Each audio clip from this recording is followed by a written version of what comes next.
Bismillahirrahmanirrahim. Assalamualaikum warahmatullahi wabarakatuh. Alhamdulillahi wa kafa. Wassalatu wassalamu ala rasulihil mustafa wa ala alihi wa sahbihi wa man iktafa, amma ba'd. Yang kami hormati Pak Rizal, owner dari Flasher Borneo, hafizahullah ta'ala, jamaah sekalian, para hadirin, para hadirat, dan juga segenap pendengar serta pemirsa rahimani wa rahimakumullah. Sekarang kita hidup di alam dunia. Dan nanti setelah kita mati, kita akan pindah ke alam barzakh. Habis dari alam barzakh, kita akan pindah ke alam akhirat. Alam barzakh bisa juga dimasukkan ke dalam alam akhirat. Sehingga kalau mau diringkas, kita akan menghadapi berapa alam? 2 alam. Alam dunia dengan alam akhirat. Apa bedanya antara alam dunia dengan alam akhirat?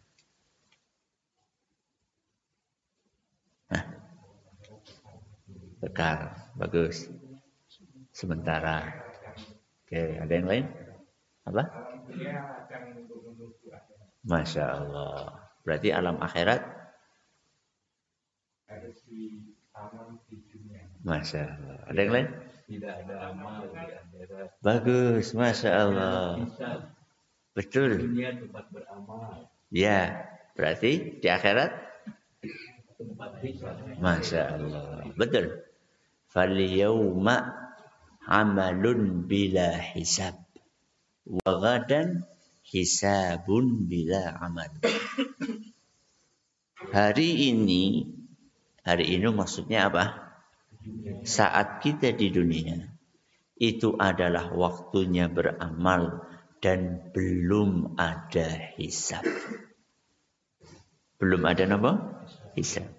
Wa ghadan, besok itu maksudnya di akhirat, hisabun bila amal.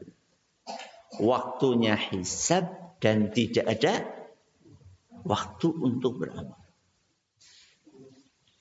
Sehingga saat kita di dunia ini, inilah waktu kita untuk beramal, menambah pahala, menghindari dosa, dan seterusnya. Kenapa demikian? Karena nanti kalau kita sudah pindah ke alam akhirat, maka tidak ada lagi kesempatan untuk beramal. Salah satu yang harus kita perhatikan, ketika kita hidup di dunia, dan itu pasti akan kita pertanggungjawabkan nanti di akhirat, adalah urusan amanah. Kenapa? Amanah. Amanah yang Allah berikan kepada kita untuk kita kerjakan dan kita tunaikan. Seandainya amanah yang Allah berikan kepada kita tunaikan sebaik mungkin, maka kita akan menuai buah manisnya di dunia dan di akhirat. Tapi sebaliknya, seandainya amanah yang Allah bebankan kepada kita saat kita hidup di dunia kita sia-siakan, maka akibatnya akan dirasakan bukan hanya di dunia, tapi juga di akhirat. Dalam sebuah hadis yang diriwayatkan oleh Imam Bukhari dan Muslim, Rasulullah sallallahu alaihi wasallam bersabda, "Ma min 'abdin yastar'ihi Allahu ra'iyatan yawma yamutu wa huwa ghashun li ra'iyatihi illa harramallahu alaihi al-jannah."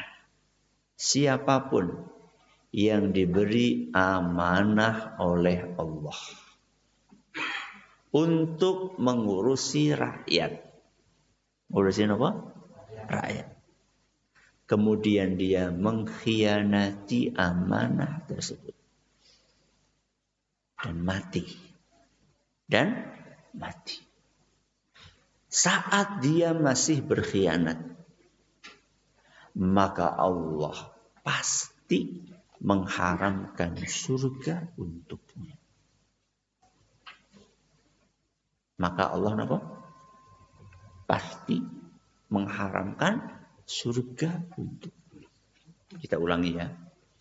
Barang siapa diberi amanah oleh Allah untuk ngurusi rakyat, kemudian dia berkhianat, mengkhianati amanah tersebut, dan mati dalam keadaan dia masih berkhianat alias belum tobat, maka Allah pasti haramkan surga untuknya. Pertanyaannya, apakah hadis ini berlaku hanya untuk pejabat?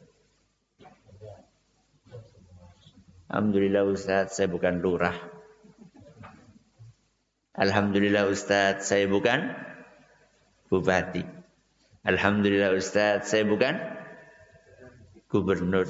Alhamdulillah Ustaz, saya bukan presiden. Berarti aman Ustaz. Betul?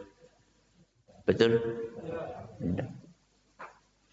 Karena namanya ngurusi rakyat itu enggak cuma yang sekupnya luas, termasuk yang sekupnya kecil.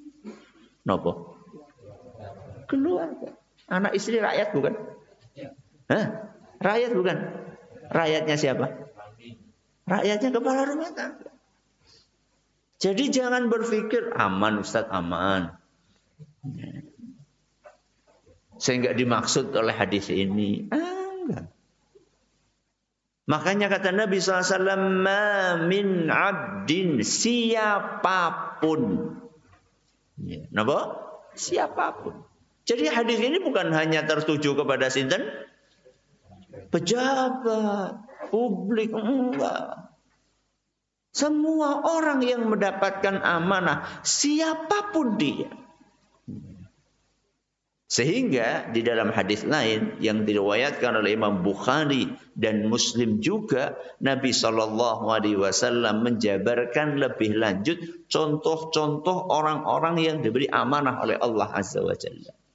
Hadis yang sering kita dengar. Ala kullukum ra'in wa kullukum mas'ulun an ra'iyatih. Ketahuilah, semua dari kalian adalah penanggung jawab. Semua. Ustaz, kalau ana belum punya istri, belum punya anak, masih jomblo, apa juga termasuk penanggung jawab? Kullukum ra'in. Semua kalian adalah penanggung jawab. Saya enggak ngurusi apa Ustaz dong? Nikah aja belum. Hah? Penanggung jawab atau bukan? Penanggung jawab apa? Bagus. Bertanggung jawab kepada dirinya. Wa kullukum mas'ulun an ra'iyatih. Dan semua dari kalian akan ditanya oleh Allah Azza wa Jalla tentang tanggung jawab tersebut. Berarti rakyatnya si jomblo apa? Ya apa? Matanya. Apalagi? Telinganya. Apalagi? Mulutnya. Apalagi? Tangannya. Utik-utik apa enggak? Kakinya. Itu rakyatnya dia. Wah, berarti semua dari kita Ustaz. Iya. Semua dari kita itu akan dituntut di hadapan Allah Azza wa Jalla. Seberapa kita menunaikan tanggung jawab itu dengan baik. Makanya kemudian setelah Nabi SAW menyebutkan tentang hal ini secara umum, siapapun orang itu, Nabi SAW kasih contoh. Mulai dari amanah yang paling tinggi yang paling luas jangkauannya, yang paling berat, sampai amanah yang dianggap kecil oleh banyak orang. Apa kata Nabi SAW? Fal amirul ladzi 'alan nas. Dan seorang pejabat publik yang mendapatkan amanah untuk ngurusi orang banyak, wa huwa mas'ulun an ra'iyati. Dia akan ditanya di hadapan Allah tentang amanah yang Allah berikan kepada dia. Pejabat publik itu presiden tok. Presiden tok. Termasuk lurah, termasuk RT. Ada Pak RT di sini? Mana Pak RT? Hati-hati. Aneh ada orang rebutan apa? Jabatan. Ngeri loh jabatan itu. Pertanggung jawabannya berat. Nggak main-main. Ada seorang, kalau nggak salah Umar, Umar atau ya kalau nggak salah Umar bin Khattab atau Umar bin Abdul Aziz, saya lupa. Andaikan ada keledai kepleset di ujung wilayah kekuasaan beliau, jauh gitu. Saya takut nanti di hari kiamat akan ditanya oleh Allah Azza wa Jalla. Kok ada keledai yang kepleset? Bikin jalannya gimana sih kamu? Ngeri loh. Loh sekarang coba berapa orang kepleset? Coba jalan yang belum benar banyak atau sedikit? Wah, itu baru ngomongin jalan. Belum ngomongin judi online. Ngeri loh, serem. Urusannya nggak gampang.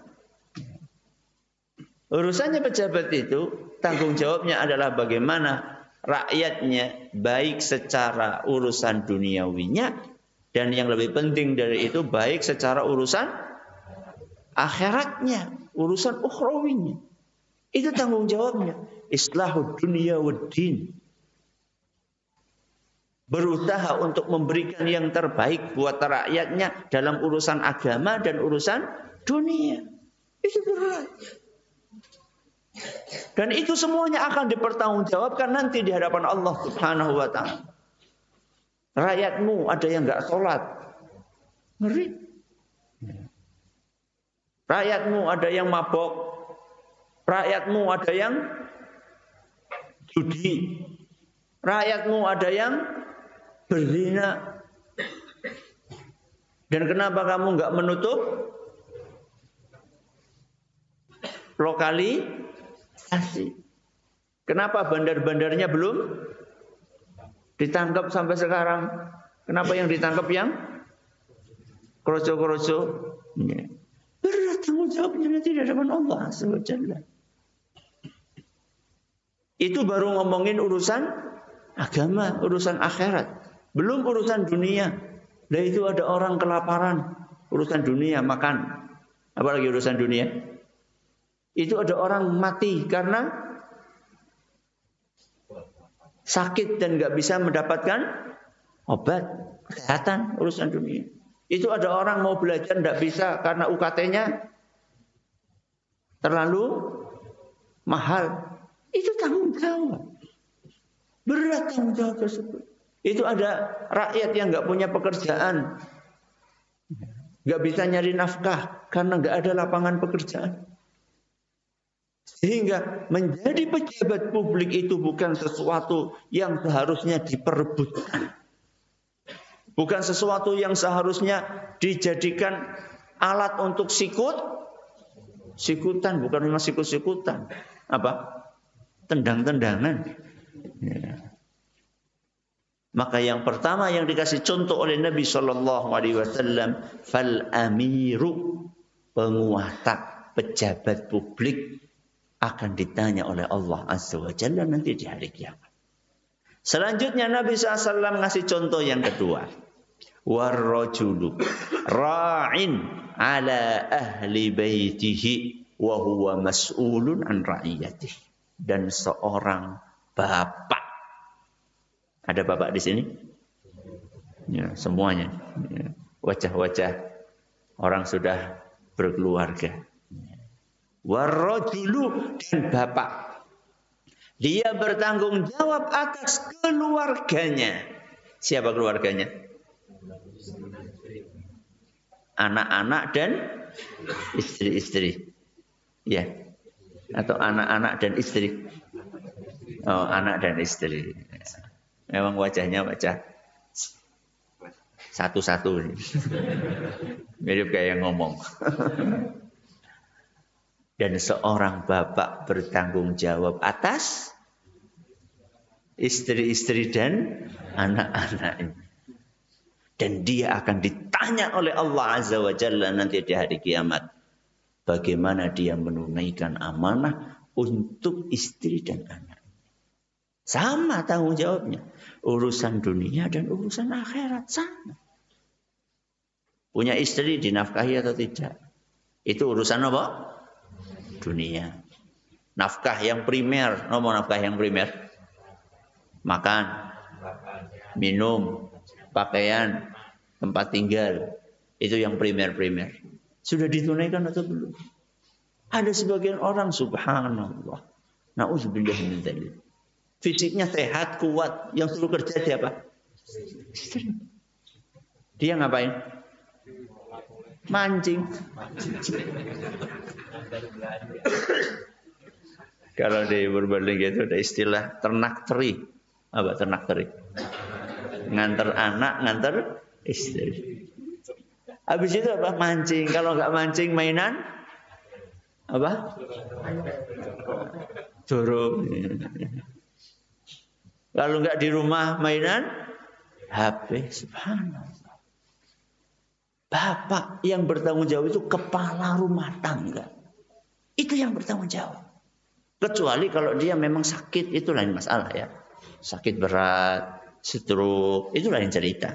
Enggak, ini sehat walafiat. Buktinya masih bisa mancing. Buktinya masih bisa mainan merpati. Loh, itu berarti kan sehat. Tanggung jawab itu di hadapan Allah Azza wa Jalla. Ada sebagian orang enggak bertanggung jawab.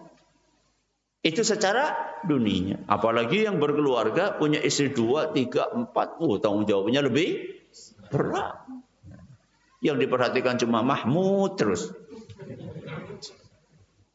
Mahmud. Berarti kalau Mahmud, Mamah muda. Kalau Mamah tua apa? Oh, Marmut. Ya enggak loh. Tanggung jawab berat. Ya. Makanya kalau belum mampu ya enggak usah. Kalau mampu ya monggo. Enggak masalah. Yang penting tanggung jawab. Itu urusan dunia. Yang lebih berat dari tanggung jawab urusan dunia adalah urusan agama.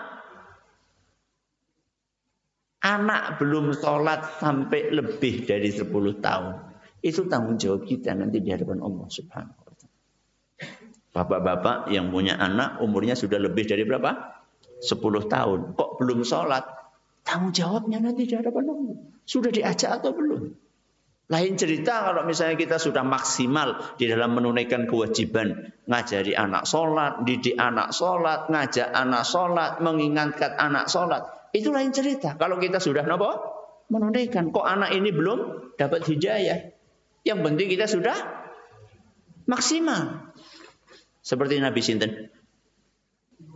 Nabi Nuh alaihissalam. Yang anaknya meninggal dalam keadaan kufur. Seperti Nabi siapa yang istrinya enggak beriman? Nabi Lut alaihissalam. Ya. Para nabi tersebut, mereka enggak akan dituntut di hadapan Allah Azza wa Jalla. Kenapa? Karena sudah maksimal berusaha. Lain cerita dengan orang yang enggak maksimal dalam berusaha. Akan dituntut nanti di hadapan Allah Azza wa Jalla. Akan dituntut nanti di akhirat.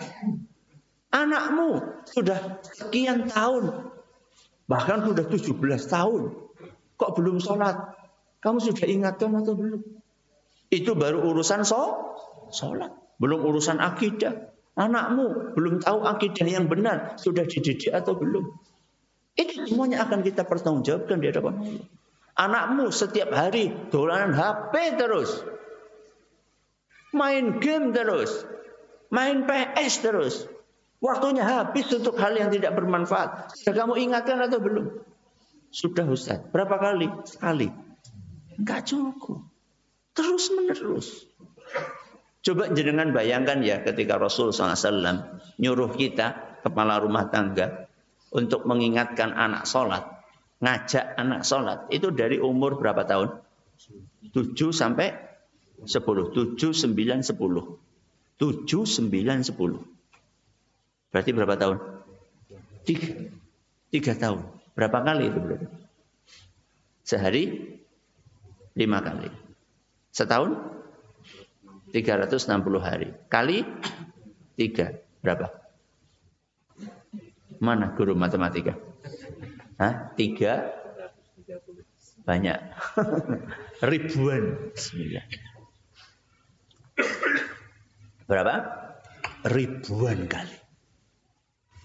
Itu yang dari umur 7 sampai 10. Yang 10 ke atas sana, tetap kita punya kewajiban untuk ingat. Yang punya anak perempuan, sudah balik belum? Belum? Nutup aurat. Yang punya istri juga sama gitu. Ada sebagian orang membiarkan istrinya keluar rumah nggak pakai jilbab. Itu semuanya akan kita pertanggungjawabkan di hadapan Allah Azza wa Jalla. Maka menjadi kepala rumah tangga juga bukan sesuatu yang ringan. Bukan sesuatu yang gampang. Tapi jangan putus asa, jangan pesimis. Kita minta bantuan dari siapa? Dari Allah Azza wa Jalla. Dah. Contoh yang ketiga. Yang pertama apa Pak? Penguasa. Contoh yang kedua? Orang tua. Contoh yang ketiga, wal mar'atu ra'iyatun ala baiti ba'liha wa waladihi wa hiya mas'ulun anhu. Dan istri. Kenapa? Istri.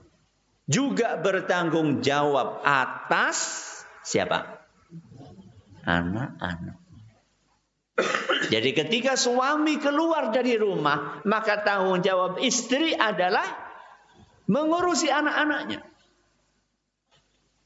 Ngurusi urusan dunia atau termasuk urusan agama? Urusan dunia itu apa toh? Ganti popok, ya. Apalagi masak, apalagi mana bersih-bersih, ya.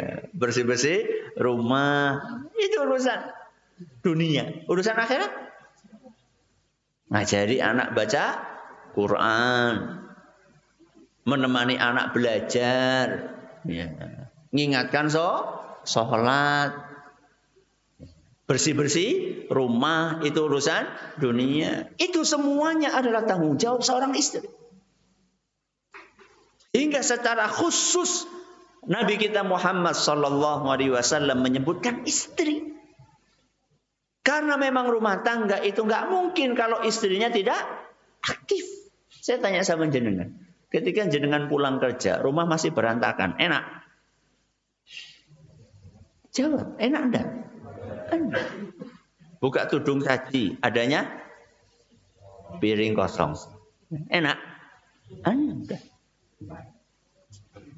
Pulang sampai rumah, anak-anak belum pada mandi, ya. Kamar masih berantakan, cucian numpuk, ya. Jemuran belum diangkati, masih di luar. Sudah enak, suasana hati itu tidak nyaman. Sehingga secara khusus Rasulullah SAW menyebutkan wanita. Dan betapa banyak ulama-ulama kita yang dilahirkan oleh wanita-wanita hebat. Imam Syafi'i, Imam Malik, dan imam-imam yang lainnya. Ya. Dilahirkan oleh wanita-wanita hebat. Mereka yang bertanggung jawab untuk mendidik anak-anaknya. Luar biasa. Sehingga jangan merasa, wah jadi ibu rumah tangga kok kayaknya hina sekali. Ada seorang mahasiswi ditanya sama dosennya. Ya, nanti kalau kamu sudah tamat kuliah mau jadi apa? Dijawab apa? Dijawab, jadi ibu rumah tangga. Hah? Kuliah? Tinggi-tinggi? Jadi apa? Ibu rumah tangga. Kok kayaknya apa? Hina sekali. Loh, ilmu yang dimiliki oleh seorang ibu itu hak nomor 1 didapatkan oleh siapa? Anak. Loh, sekarang ada orang belajar tinggi-tinggi. Anaknya dididik sama siapa? Pembantu. Yang orang sekolah. Sedangkan ibunya, Masya Allah, berbagi ilmuku banyak kemana-mana. Loh, anaknya sendiri kok nggak dididik? Terima aneh. Dididik sama pembantu yang cuma dalam tanda kutip tamatan apa? SD. Subhanallah. Nggak hina. Menjadi ibu rumah tangga adalah sebuah kemuliaan. Ketika terlahir dari rahim jenengan. Dari didikan jenengan para ulama besar. Orang-orang hebat. Berapa pahala yang akan didapatkan?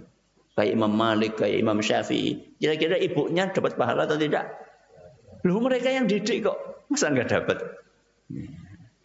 Dah, ini yang keberapa? Ini yang ketiga. Contoh yang keempat. Wal abdu ra'in ala mali sayyidihi wa huwa mas'ulun anhu. Dan hamba sahaya. Napa? Hamba sahaya. Dia bertanggung jawab untuk ngurusi harta majikannya. Dan dia akan ditanya oleh Allah Azza wa Jalla tentang tanggung jawab tersebut. Hamba sahaya. Ustaz, udah nggak ada sekarang hamba sahaya. Ya nggak cuma hamba sahaya. Pembantu masuk nggak? Pembantu masuk nggak? Masuk. Karyawan masuk nggak? Masuk. Prajurit masuk nggak? Masuk. Pokoknya semua yang di level itu masuk dalam hadis. Enggak cuma hamba saya saja. Enggak cuma budak saja. Termasuk karyawan, pembantu. Dia bertanggung jawab atas harta yang diamanahkan oleh majikannya kepada dia. Sehingga ketika belanjaannya, suruh belanja sama majikannya. Kembaliannya, kembali enggak? Nah, kembali kemana? Nah, itu bertanggung jawab karena nanti di hadapan Allah. Karyawan suruh belanja, minta nota kosong. Habis itu diapain? Diisi sendiri. Itu ada enggak pertanggung jawabannya di hadapan Allah? Ada. Ya, dinas di luar. Dinas di mana? Luar kota. Minta SPJ. Ternyata yang berangkat sekeluarga. Padahal seharusnya cuma satu orang saja. Itu ada pertanggungjawabannya semua di hadapan Allah Subhanahu wa taala. Sehingga jangan pernah berpikir bahwa apa yang kita kerjakan itu enggak ada pertanggungjawabannya. Ada. Maka siapapun yang mendapatkan amanah mengurus apapun, maka hati-hati. Jalani amanah itu dengan sebaik mungkin. Setelah Nabi SAW kasih 4 contoh. 1 apa? Penguasa. 2, bapak, orang tua, suami. Yang 3, istri. Yang keempat, hamba sahaya. Nabi SAW tutup. Ala fakullukum ra'in wa kullukum mas'ulun an ra'yati. Ketahuilah, semua dari kalian adalah penanggung jawab dan akan ditanya tentang tanggung jawab tersebut. Pertanyaannya, kenapa Nabi SAW ulangi kalimat ini di akhir? Karena Nabi SAW, wallahu a'lam, ingin ngasih tahu kepada kita bahwa 4 itu cuma contoh. Bukan berarti selain yang 4 itu nggak ada tanggung jawabannya di akhir. Jadi yang 4 itu cuma contoh saja. Berarti kepala sekolah masuk enggak? Masuk. Komisaris masuk? Masuk. Jadi komisaris nggak cuma ongkang-ongkang tok. Menteri masuk enggak? Masuk. Ya. Apalagi yang belum masuk? Komandan masuk? Masuk. Kullukum, itu fungsinya Nabi tutup dengan kalimat tersebut. Jadi enggak cuma 4 saja, tapi semua dari kalian. Karena kalau cuma disebutkan 4 saja, oh saya bukan pejabat publik, oh saya bukan apa tadi, kepala rumah tangga, oh saya bukan hamba sahaya. Enggak, semua yang punya tanggung jawab, besar kecil, bahkan tanggung jawab kita kepada diri kita sendiri. Punya mata digunakan untuk apa? Punya telinga digunakan untuk apa? Punya mulut digunakan untuk apa? Punya tangan digunakan untuk apa? Punya kaki digunakan untuk apa? Itu semua akan dipertanggungjawabkan nanti di hadapan Allah Subhanahu wa ta'ala. Semoga kita bisa menunaikan tanggung jawab apapun sebaik mungkin. Amin. Ada pertanyaan? Kalau tidak ada, alhamdulillah. Monggo, silakan.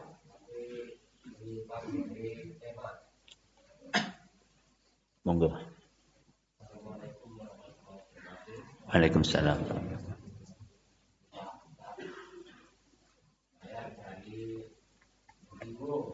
Masya Allah. Masya Allah. Masya Allah. Setiap di kampung-kampung itu kan setiap RT itu ada musola dan masjid. Itu pakai semua tinggi sekali. Itu suaranya keras. Namun saya lihat di mana saja itu orang-orang itu pada sholat, tapi mendengar suara adzan yang keras itu kok cuek aja. Tidak dihiraukan, tidak segera berbondong-bondong masuk masjid atau sholat. Itu saya rasa. Dan pertanyaan ini Pak, orang seperti itu termasuk golongan apa itu Pak? Yang kedua, itu besok dari akhir itu apa yang maksudnya?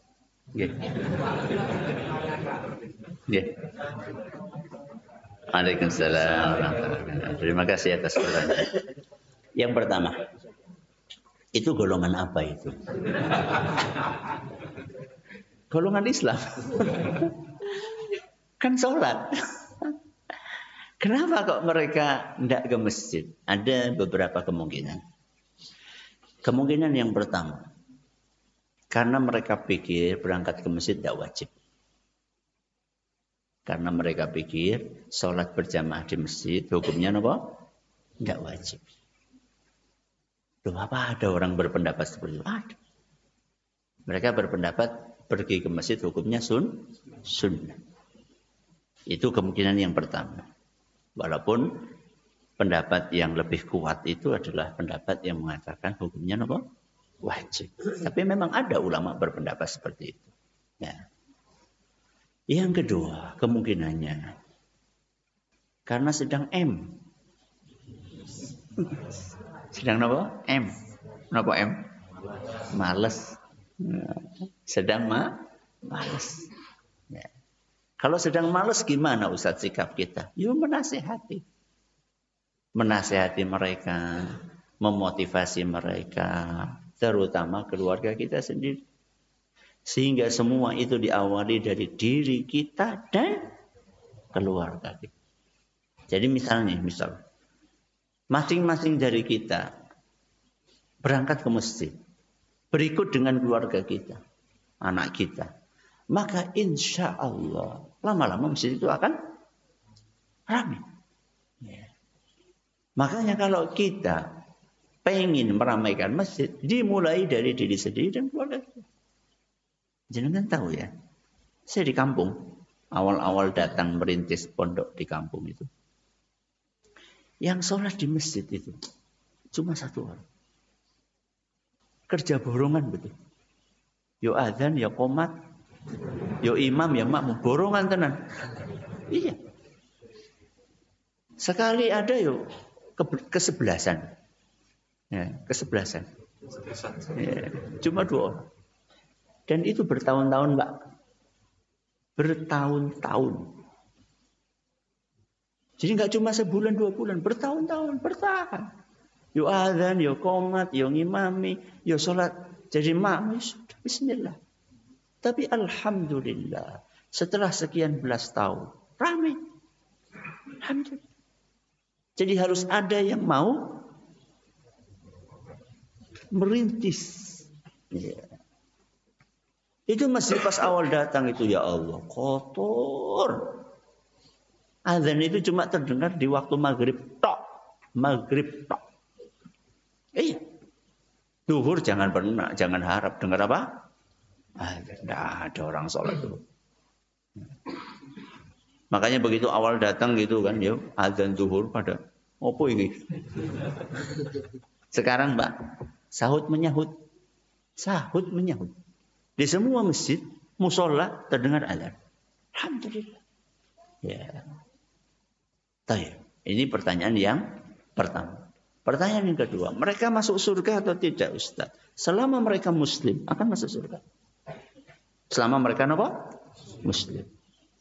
Kecuali kalau dia nggak sholat sama sekali. Itu lain cerita. Kalau orang sholat, tapi sholatnya di mana? Di rumah. Dia muslim. Dia muslim.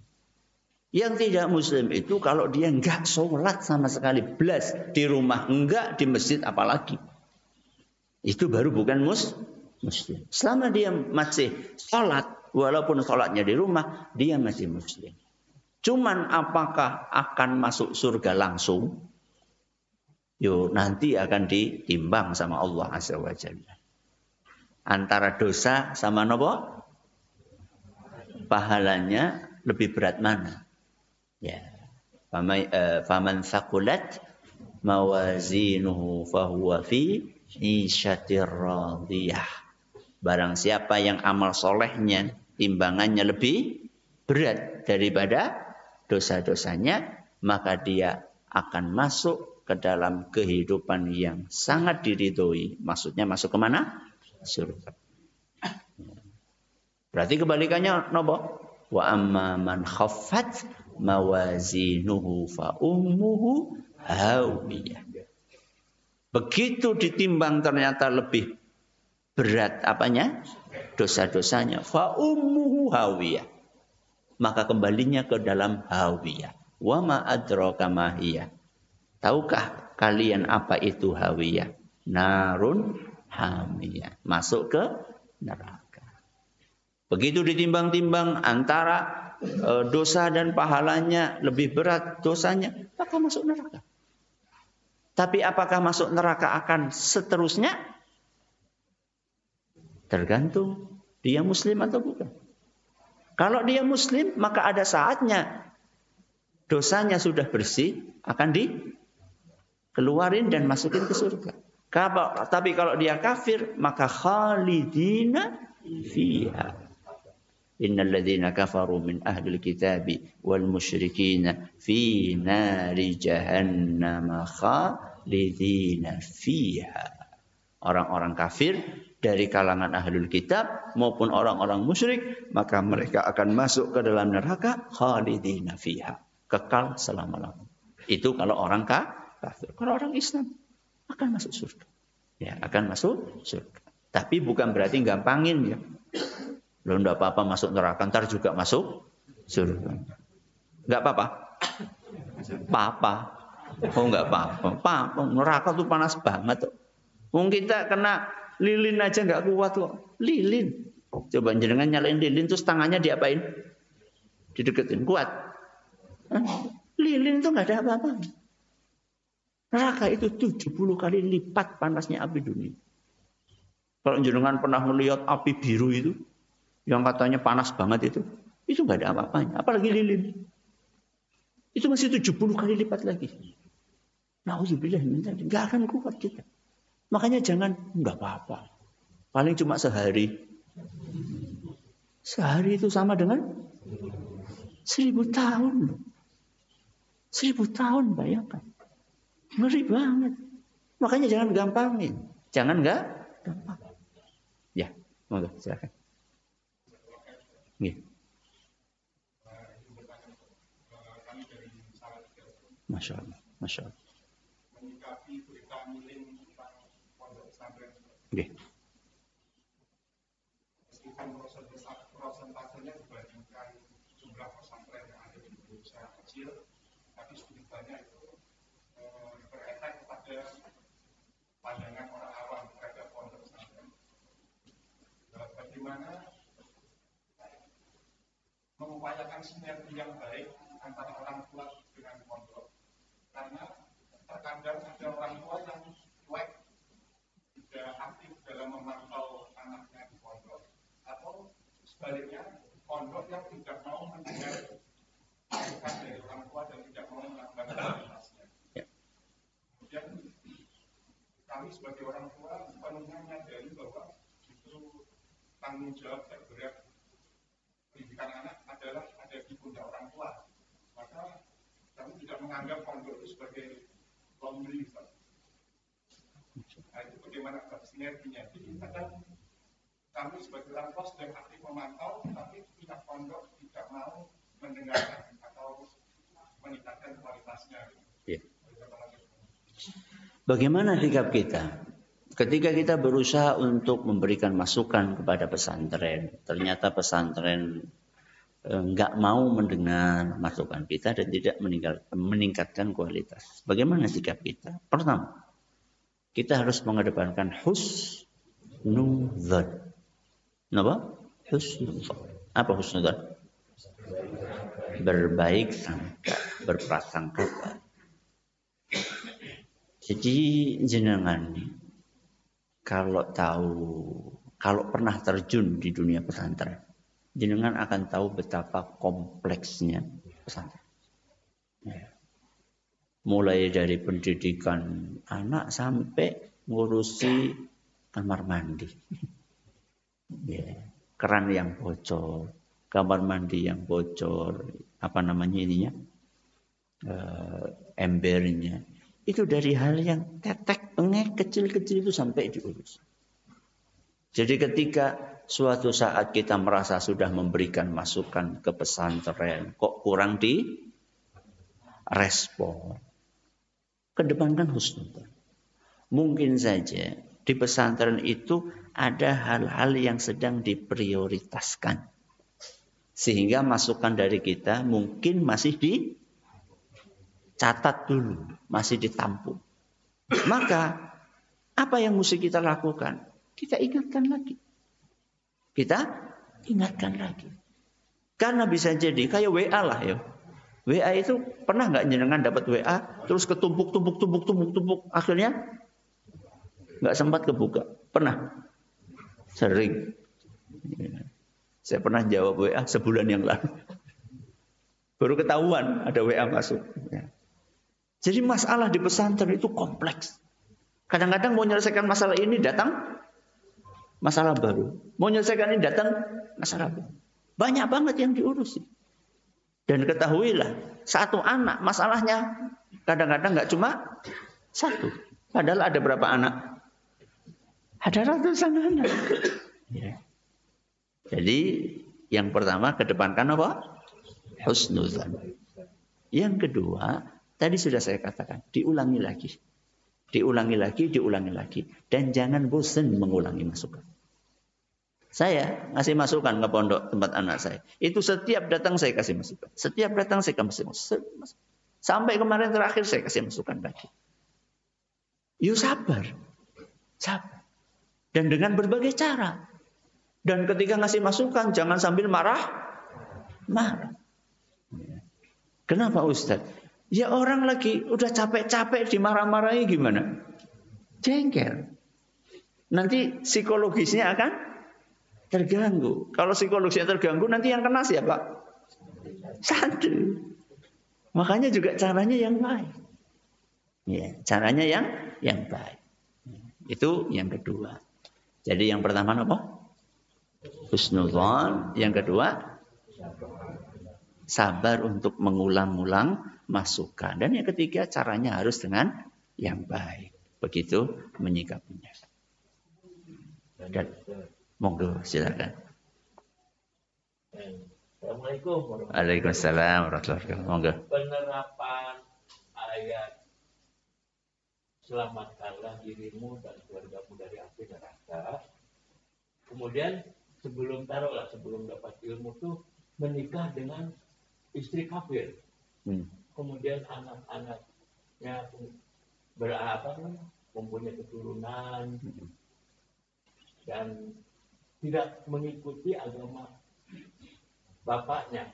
Apakah kemudian selanjutnya kita sudah tahu apakah kita wajib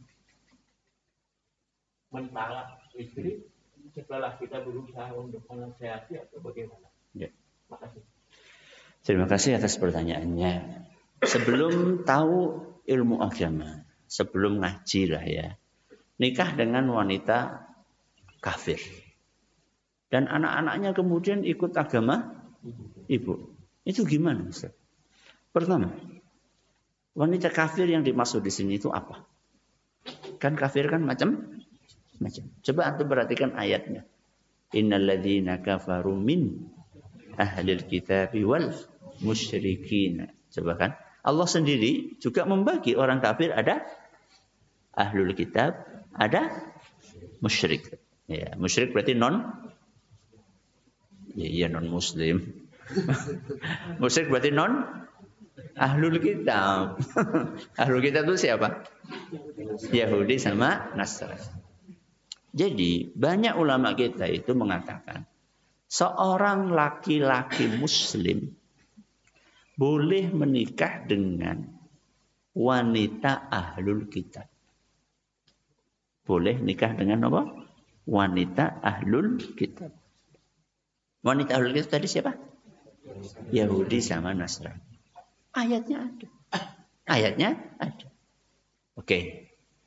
Boleh. Boleh itu berarti dianjurkan atau tidak? Ya tidak. Namanya boleh itu ya boleh gitu. Bukan dimotivasi. Enggak. Emang enggak ada muslimah apa? Ya. Boleh. Pertanyaannya, kalau dibalik boleh enggak? Dibalik itu gimana coba? Istrinya yang muslimah, laki-lakinya yang kafir ahlul kitab. Boleh? Enggak boleh. Kenapa kok seperti itu? Kok diperbolehkan dalam agama kita? Karena biasanya laki-laki itu lebih dominan daripada wanita. Sehingga harapannya wanita ahlul kitab ini akan menjadi muslimah. Karena yang lebih dominan di rumah tangga si suami. Tapi Ustaz, qadarallah wa ma syaa fa'al. Ternyata malah ke bawah ibunya. Itu gimana? Yo tanggung jawab bapaknya. Itu resiko. Resiko nikah dengan wanita ahlul kitab. Itu seperti itu. Anak bisa ngebawa agama siapa? Ibu. Makanya enggak dianjurkan. Tidak dianjurkan. Yang dianjurkan nikah dengan muslimah. Bahkan enggak cuma sekedar muslimah. Ya. Muslimah yang solehah. Ya. Jadi enggak sekedar muslimah. Maka terus bagaimana sudah terlanjur? Ya harus berusaha sekuat tenaga untuk mengajak istri dan anaknya masuk ke dalam Islam. Sekuat tenaga. Itu kalau ngomongin ahlul kitab. Kalau kafir bukan ahlul kitab. Ya berarti musyrik. Ya. Yang beragama dengan agama selain agama Yahudi dan Nasrani. Maka tidak boleh menikah. Berarti kalau sudah kejadian gimana? Ya berpisah. Kalau diajak masuk Islam tidak bisa, ya berpisah. Ya. Kenapa? Karena nggak ada izinnya dari Allah Azza wa Jalla menikah dengan musyrikah. Nggak ada izinnya dari Allah Azza wa Jalla. Kalau yang kitabiyah, wanita ahlul kitab masih ada izinnya dari Allah Subhanahu wa Ta'ala. Walaupun itu tidak dianjurkan. Cukup ya jam 6 ya. Terima kasih atas perhatiannya. Mohon atas segala kurangannya. Kita akhiri dengan doa kafaratul majlis. Subhanakallahumma wa bihamdika asyhadu an la ilaha illa anta astaghfiruka wa atubu ilaik. Assalamualaikum warahmatullahi wabarakatuh.